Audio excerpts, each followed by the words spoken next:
A child's preference may matter in a Virginia custody case, but it might not be as important as you think.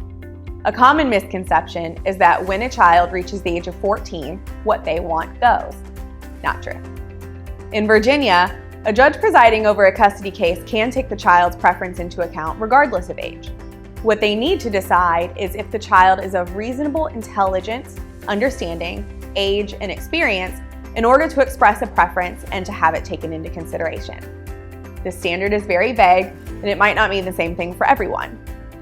You could have a 12-year-old who expresses a preference to live with dad because mom's new boyfriend is verbally abusive and rude to her. In that case, a court may be more inclined to give weight to the child's preference, depending on how mature she is and how she came to hold her preference.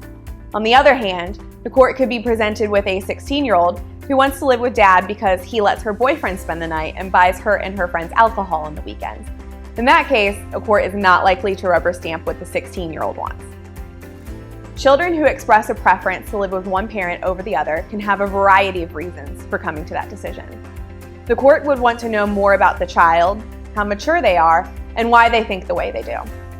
Sometimes parental alienation may even play a factor in how the child came to hold their preference, and that's certainly something the court would take into account.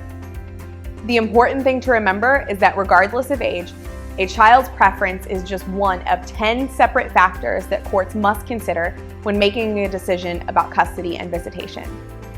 If your child is expressing a preference and you want to learn more about what that means for your case, come and talk to one of our attorneys. We are ready and able to help.